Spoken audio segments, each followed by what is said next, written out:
मित्रों, जय हिंद, जय भारत। साहित्य सुधा चैनल में आपका हार्दिक स्वागत, अभिनंदन। आज के शिक्षण के वीडियो में हमारा चैप्टर है रहीम। रहीम का परिचय। रहीम के परिचय में जैसे ही हम जाएंगे तो हमें रहीम का समय यानी कि इनका समय 1556 से 1626 ये इनका कालखंड रहा है। आप मध्यकालीन कालखंड में रहे, कहते हैं कि आप अकबर के समकालीन थे। अकबर के समकालीन।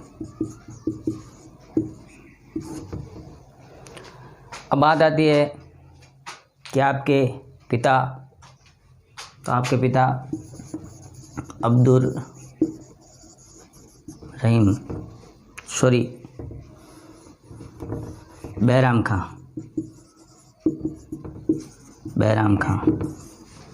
अब्दुल रहीम खान खाना तो इनका पूरा नाम था रहीम का। बैराम खां हुमायूं के समकालीन थे। हुमायूं के। अब हुमायूं का नाम और सिकंदर लोदी का नाम तो आप सबने सुना ही होगा, तो इनके समकालीन हुमायूं थे। अब जब रहीम के पिता बैराम खां यानी कि अकबर के जो शिक्षक के रूप में या अकबर के अभिभावक के रूप में बैराम खां ने उनका लालन पालन अकबर का किया। उसके पश्चात जब रहीम जी 5 वर्ष के थे तो बैराम खां जी का एक युद्ध में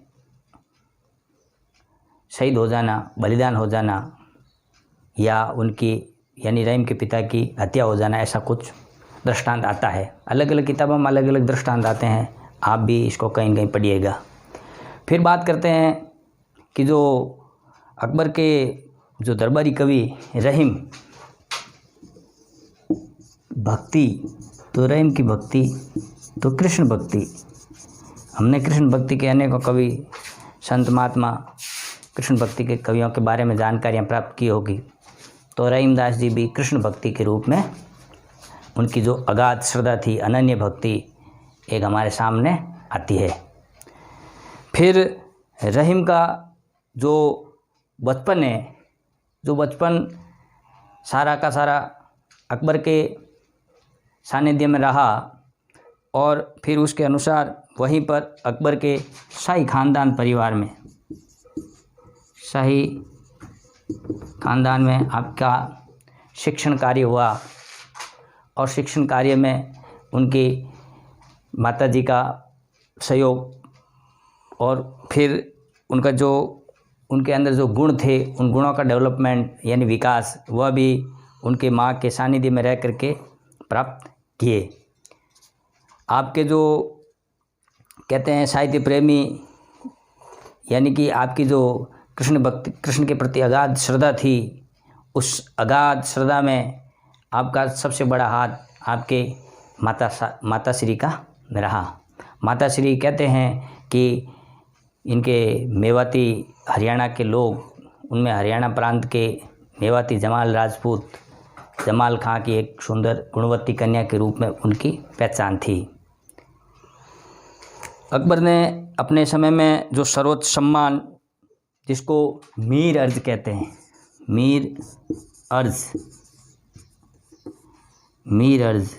वह मीर अर्ज की उपाधि से भी रहीम को सम्मानित किया। फिर रहीम का जो व्यक्तित्व था बहुत प्रतिभाशाली था, बहुत प्रभावशाली था। वे बचपन से ही साहित्य प्रेमी थे और बहुत ही बुद्धिमान थे। कृष्ण के प्रति उनकी अगाध श्रद्धा थी और उन्होंने अपने जो रहीम ने अपने काव्य के अंदर, यानी रहीमदास जी ने अपने काव्य में अनेकों जो ग्रंथ पढ़ करके, उन ग्रंथों में जो पात्र थे, उन पात्रों का बखूबी चित्रण किया। जैसे रामायण के पात्र हैं या महाभारत के पात्र हैं या आपके पुराण के पात्र हैं, गीता के पात्र हैं, इन सब के जो अनेकों जो गुणात्मक पात्र आए हैं उनका चित्रण इन्होंने बखूबी किया। फिर कहते हैं रहीम का जो काव्य हैं, तो रहीम का काव्य किस प्रकार का था।